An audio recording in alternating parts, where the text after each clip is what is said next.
Hello, my name is Gary Bissell. Start off by talking a little bit about yourself and what you got into in your small town at home.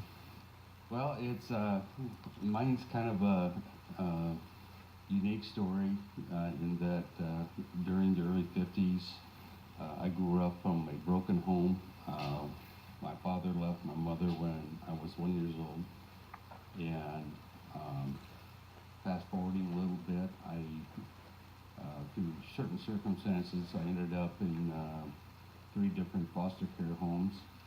The first one was in my junior high year, and I think I was in seventh grade, and that was what I would consider kind of an abusive home, because my brother and I were put into that home to basically take care of the farm and do all the farming chores and duties on that farm, because this couple, their kids had grown up and moved away, and they needed somebody to come in and take care of the farm.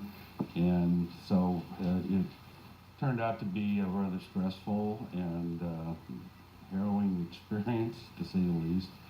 I was fortunate enough that through friends who I played basketball with through several years, they knew my story and knew what was going on. And I had a family, a lawyer, and his family, who came to the farm one night and took myself and my brother out of that abusive foster care system. And I went and lived with the attorney and his family for 2 years. And my brother went and lived with another family that he played sports with also, and learned a great deal in both of those situations, which kind of helped shape my thoughts and feelings as a person and as a young person at the time. So you said your friends in basketball were the reason that you got help. Was that another reason why you got into playing basketball, besides your love for the game? That was, in the town I grew up in, basketball was, I would almost say it's kind of like a religion, because the high school had an extremely outstanding record of basketball excellence. The community was all behind that sport, as it was to most all the sports.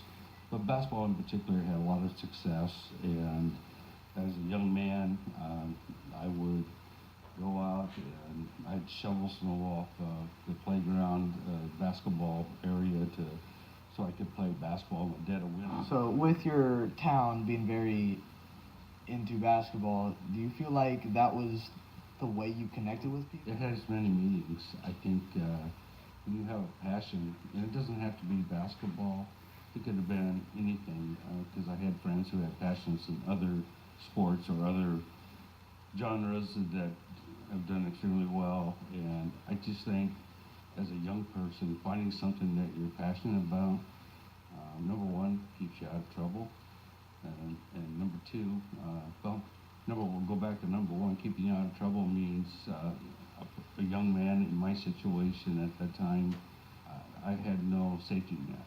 And one of the things that the attorney told me when I stayed with them was that, Gary, you have to understand what your situation is that there's nobody that's what you can fall back on. You're going to have to do a lot of things on your own, and you're going to have to be accountable to yourself and to everybody else, because there's nobody to really have your back. And so he gave me a lot of good advice when I was young, and that's carried through the rest of my life, and what I have tried to instill in all my kids and my grandkids.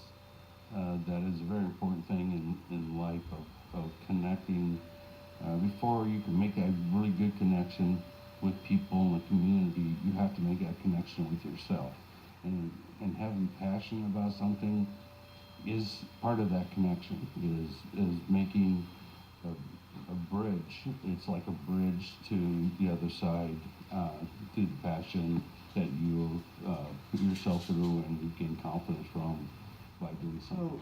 going back to the whole no safety net thing to fall back on, did that change the way you, when you grew up and you just decided to have the choice of having children, did that change the way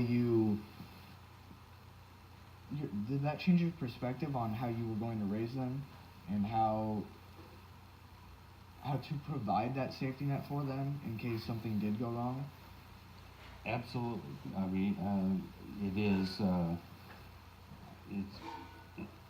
is something that's kind of just instilled in me at a very young age, and I think when you go through anything that is kind of traumatic, and you have to fight your way through it, you gain a certain confidence and you gain an understanding of what it is that helped get you through that, and understanding what helped me get through those tough times.